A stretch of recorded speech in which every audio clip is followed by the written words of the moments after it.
estarmos aqui louvando a Deus,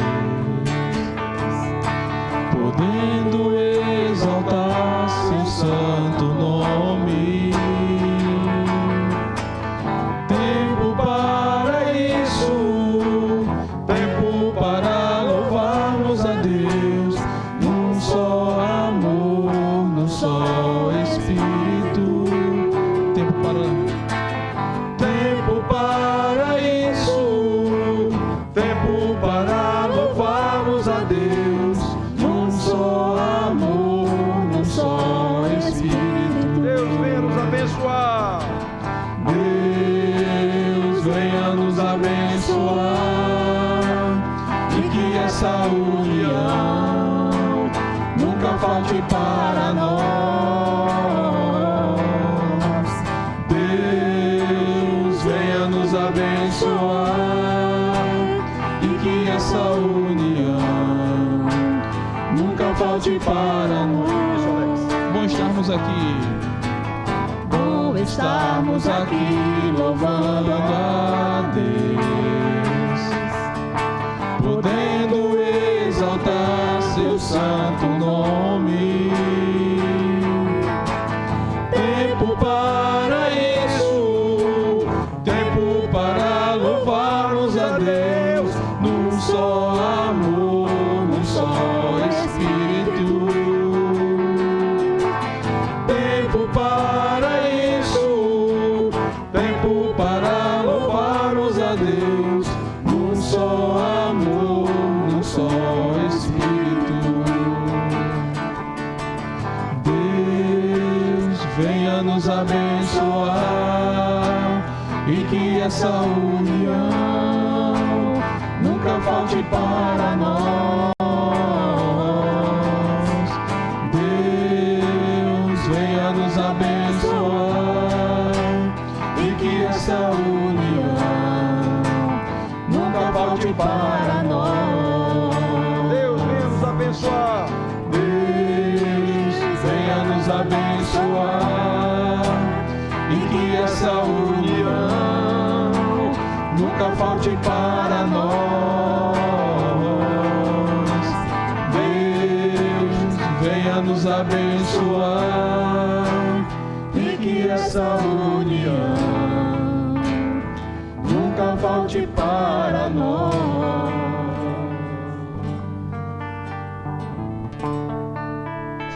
Oh, que maravilha, irmãos. Alegria, né, Alex? Alex não conhecia ainda direito esse cântico, é do meu irmão Josué. Alegria é viver feliz sem importar qual a situação, se honrado ou se humilhado, em escassez ou fartura de pão. Há tempos que eu não canto, então às vezes eu posso esquecer a letra, eu vou olhar aqui também. Vou colar aqui, tá, minha filha?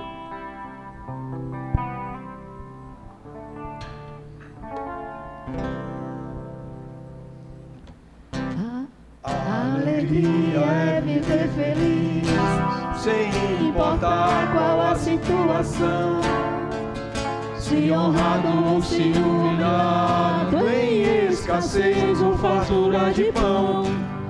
Alegria é poder pedir ao Deus bendito pelo meu irmão, é viver no mesmo sentimento de afeto e de consolação. Alegria é saber que Deus, segundo a sua glória e riqueza, vai suprir nossas necessidades, com certeza. Alegria é tudo perder, sem perder nada no amor de Deus, ter de Cristo conhecimento nos caminhos seus. Alegria, alegria, essa alegria do Senhor nunca vai acabar. Alegria, alegria, Ele nos faz tanto querer como realizar. Alegria viver feliz, sem importar qual a situação. Se honrado, se humilhado, em escassez ou fartura de pão. A alegria é poder pedir ao Deus bendito pelo meu irmão. É viver no mesmo sentimento de afeto e de consolação. A alegria é saber que Deus, segundo a sua glória e riqueza, vai suprir nossas necessidades, com certeza. A alegria é tudo perder, sem perder nada no amor de Deus.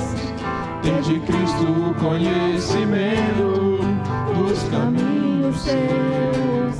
Alegria, alegria, essa alegria no Senhor nunca vai acabar. Alegria, alegria, Ele nos faz tanto querer como realizar.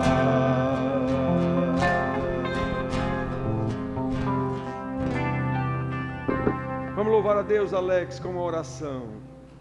Amém.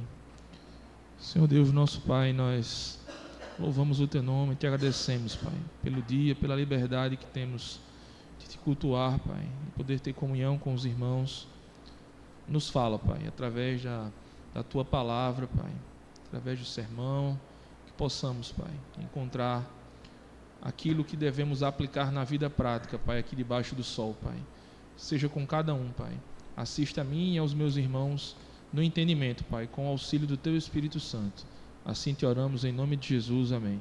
Amém. Amém.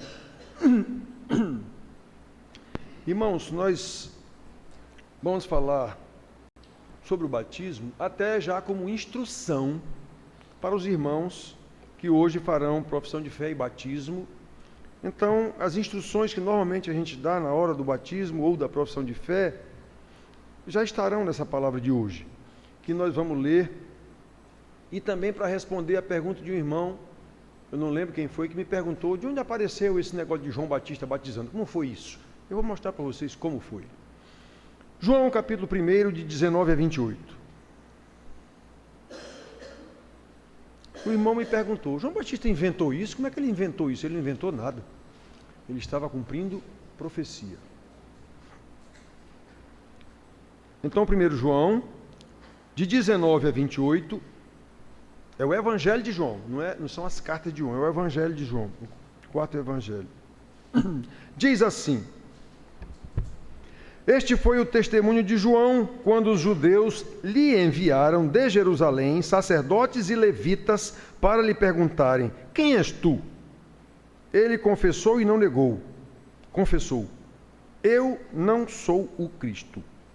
Então lhe perguntaram: Quem és, pois? És tu Elias? Ele disse: Não sou. És tu o profeta? Respondeu: Não. Disseram-lhe, pois: Declara-nos quem és, para que demos resposta àqueles que nos enviaram. Que dizes a respeito de ti mesmo?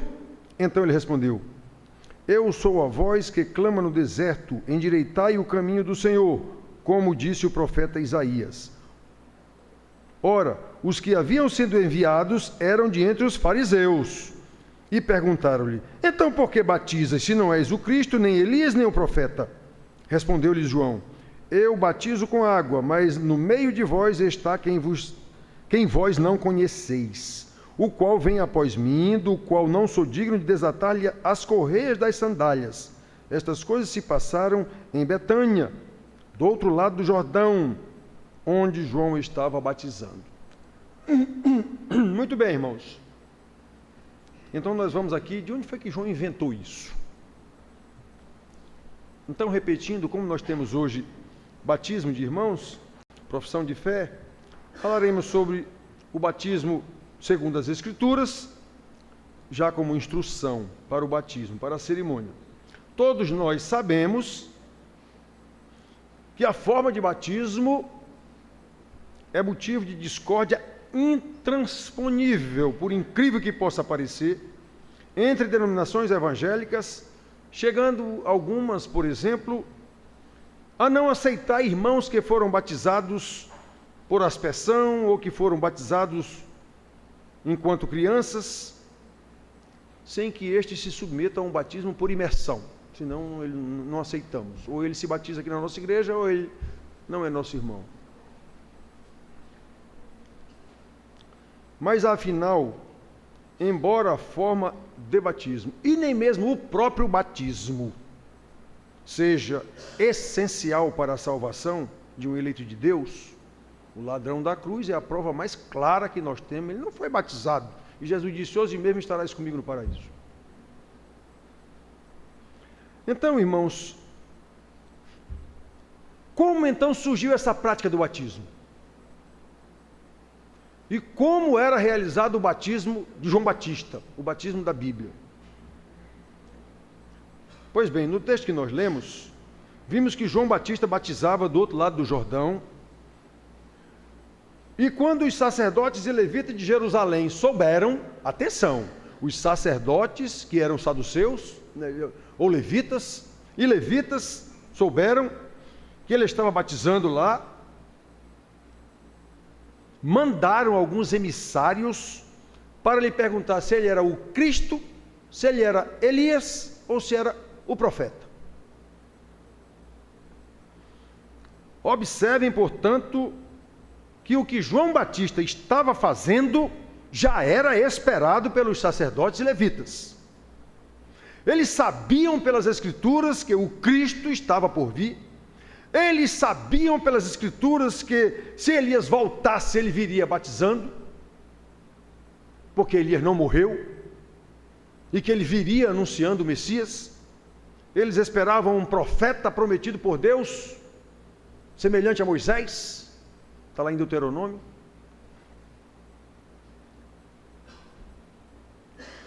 Mas por que eles acharam que João Batista, então, era um daqueles que eles imaginavam, segundo as Escrituras? Exatamente por isso, irmãos, que João estava batizando com água, como era esperado, na forma das Escrituras. Então os emissários lhe perguntaram: quem és tu? Nós lemos aqui. Como João sabia sobre a expectativa deles, respondeu-lhe logo: eu não sou o Cristo. A primeira pergunta deles foi: quem és tu? E João Batista confessou e não negou: eu não sou o Cristo. O que é Cristo? O Redentor. Cristo e Messias é a mesma palavra, um em hebraico, outro em grego. Ele estava esperando o Cristo, o Messias. Estava prometido isso das Escrituras. E ele viria batizando. Havia uma promessa também, nós vamos ver aqui. Viria um profeta batizando, purificando o povo. Eles sabiam disso, eles estavam esperando. Por isso, quando eles viram João Batista fazendo aquilo, eles perguntaram: quem és tu? João Batista, sabendo que era aquele escrito, disse logo: eu não sou o Cristo. Aí eles continuaram as perguntas.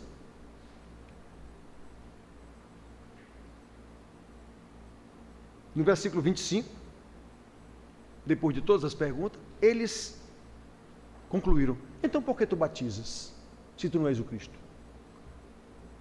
Lembram? Então por que batizas, se não és o Cristo, nem Elias, nem o profeta? Então a primeira pergunta que Jesus respondeu logo para eles: se eles dizerem: quem és tu? Não sou o Cristo. Porque Jesus já sabia qual era a expectativa deles. Não sou o Cristo.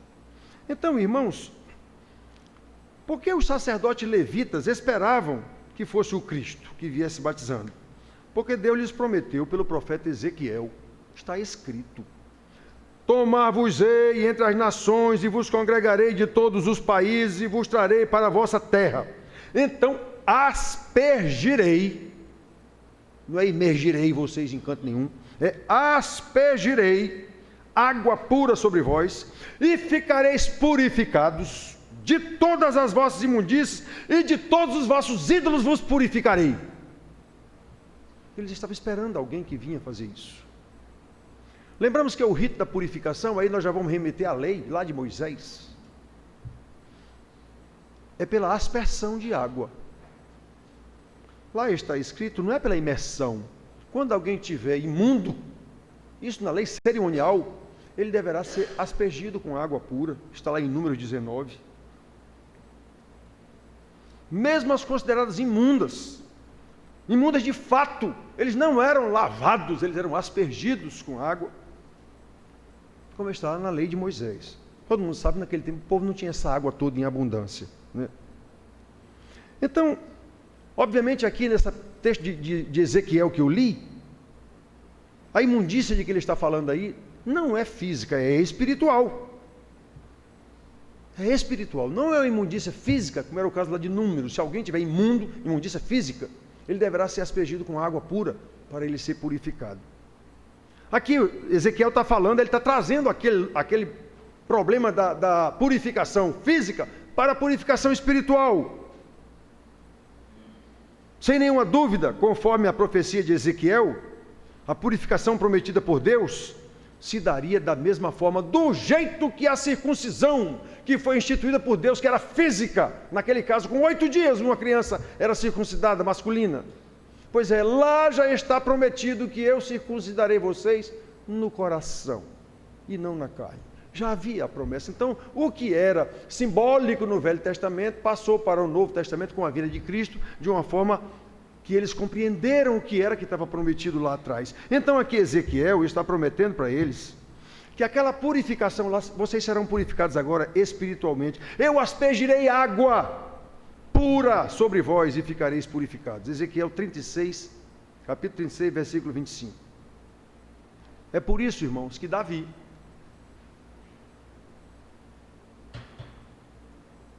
lá no Salmo 51, versículo 7, querendo ser purificado do seu pecado, que ele sabia o pecado que ele tinha cometido, clama a Deus: purifica-me, Senhor, com isopo e ficarei limpo, lava-me e ficarei mais alvo que a neve. Isopo era uma espécie de brocha dessa de pedreiro, de pintor, que ele espirra na parede assim. Era uma planta típica da região, que ele molhavam na água e aspergiam sobre o povo. No caso de Moisés, lá da lei, ele aspergia o sangue dos novilhos que ele botou numa panela lá, numa bacia, e aspergia sobre o povo. Quando ele deu a lei ao povo, era por aspersão, irmãos, era por aspersão. Mas como nós vimos, João lhes disse categoricamente, eu não sou o Cristo.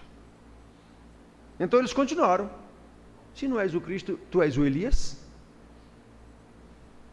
Ao que João lhes respondeu: não sou. Mais uma vez, por que os sacerdotes e levitas achavam que João poderia ser o Elias? Se ele estava batizando, então ele é o Elias. Ele já disse que não é o Cristo, então ele é o Elias. Por que eles imaginaram isso? Por causa das Escrituras. Na profecia de Malaquias há uma promessa do mensageiro que viria antes do Messias. Malaquias capítulo 3, versículo 1 está dito lá. E diz que ele purificará os filhos de Levi. Purificará como? Já vimos aqui, a purificação seria por aspersão de água pura sobre o povo. Malaquias 3,3 está dizendo isso, que ele purificará os filhos de Levi.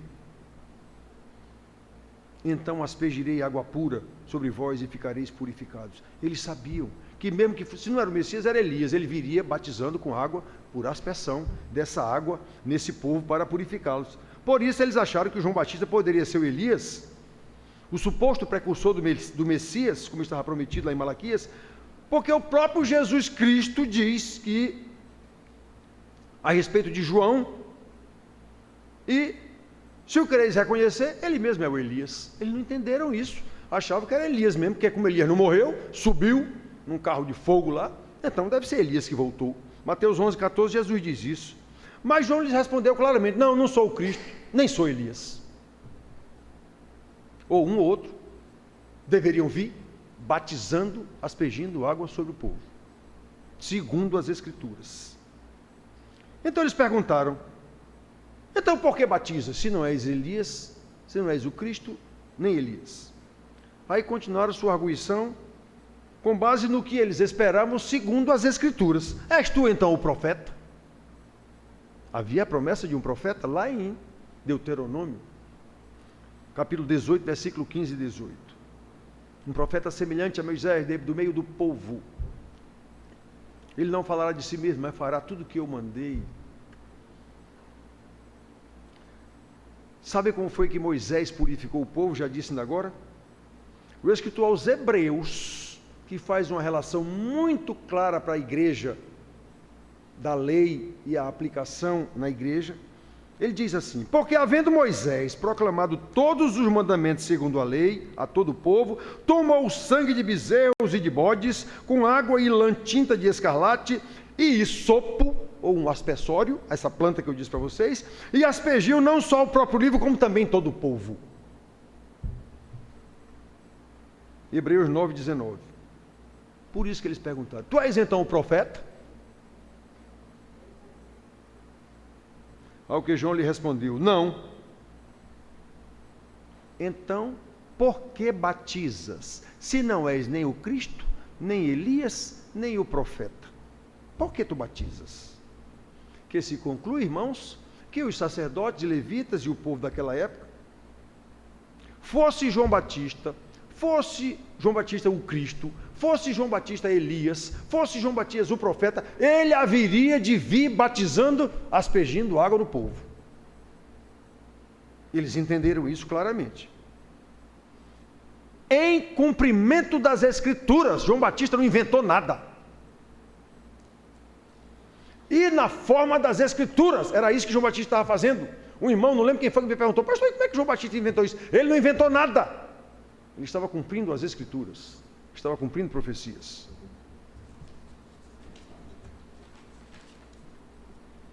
Por isso, irmãos, os sacerdotes mandaram perguntar a João se ele era o Cristo, Elias ou o profeta esperado. Qualquer um dos três, para purificar o povo, como eles esperavam, haveria de batizar o povo por aspersão de água pura, conforme as Escrituras, e os sacerdotes e levitas, obviamente, sabiam disso muito bem. Então, irmãos, só que nós não estamos mais sob a lei cerimonial levítica. E o batismo, se é por aspersão, se é por imersão, se é mergulhando, se não é, isso não é essencial à salvação, já que é um símbolo da aliança com Deus. No Velho Testamento era a circuncisão, no Novo Testamento o batismo. O que importa é a conversão. O ladrão da cruz, repito, não foi batizado. Se uma pessoa no leito de morte resolve confessar a Cristo como o seu Salvador, na frente de um irmão, seja quem for, ele não tem que ser batizado para ir para o céu. Se ele realmente foi convertido e logo em seguida morreu, ele vai para o céu, sem ser batizado.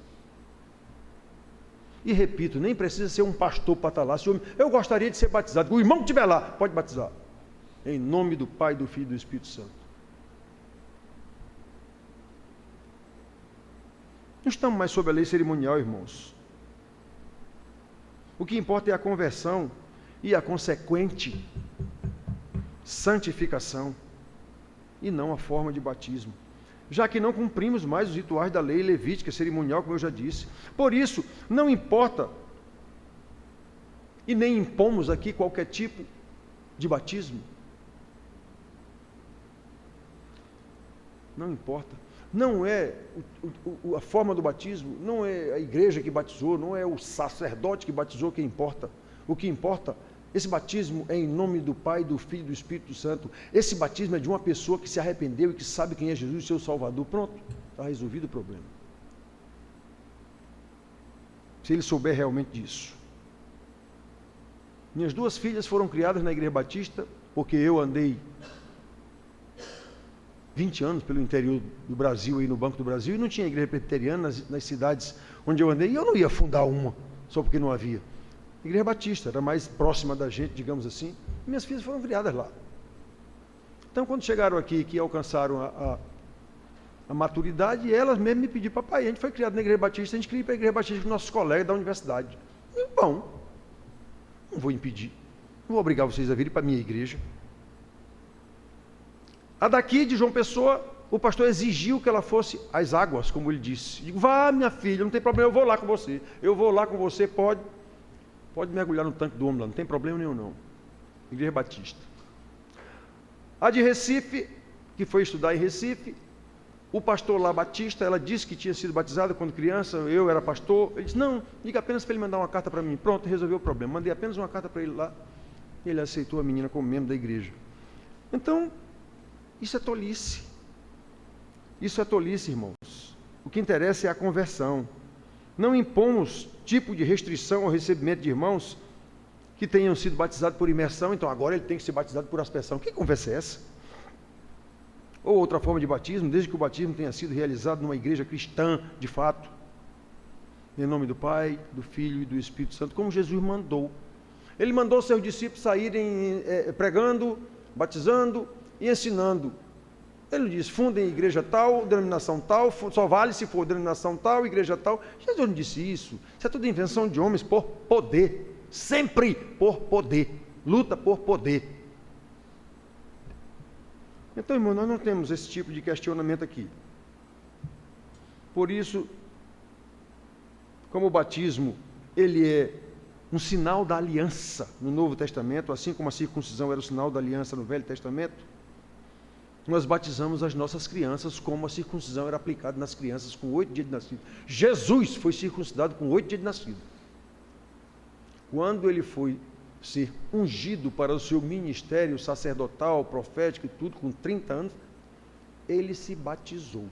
Jesus não precisava se batizar. O batismo era para arrependimento, para comprovar que alguém... Mas Jesus, ele tinha que ser exatamente o modelo. João Batista se espantou e disse, vens a mim? Eu é que tenho que ser batizado por ti, tu vens a mim. Jesus disse, olha, faz o que tem que fazer.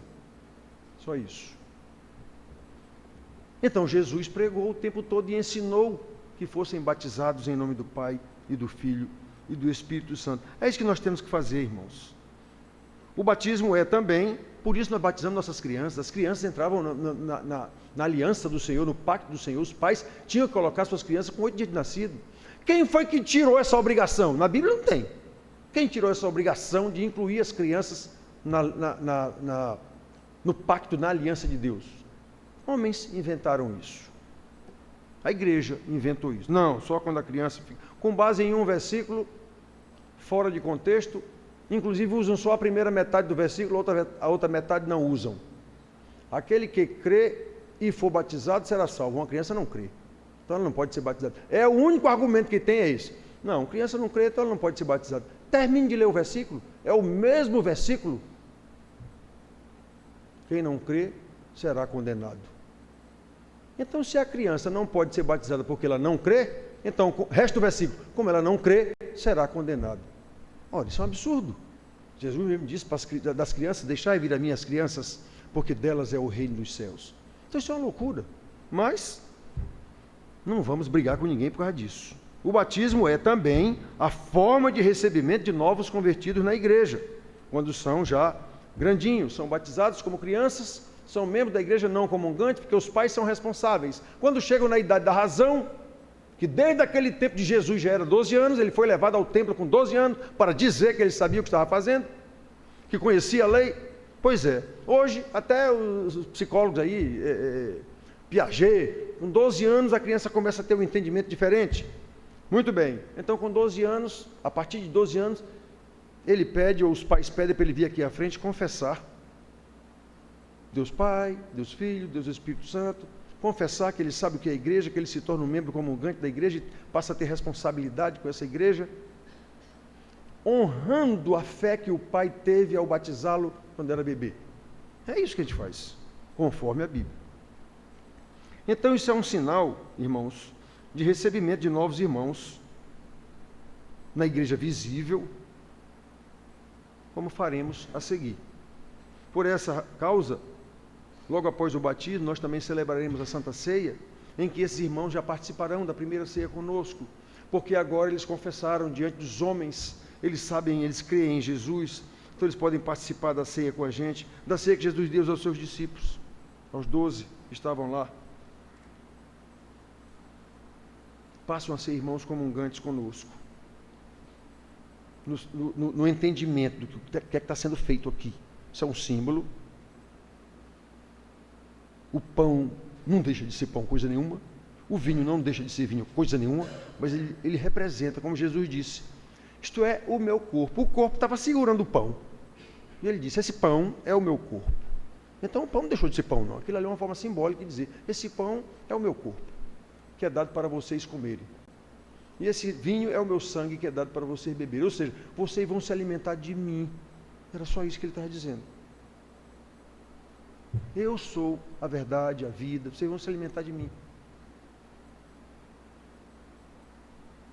Quando ele lá naquela multiplicação dos pães, ele disse aos seus discípulos: alimentem vocês mesmos.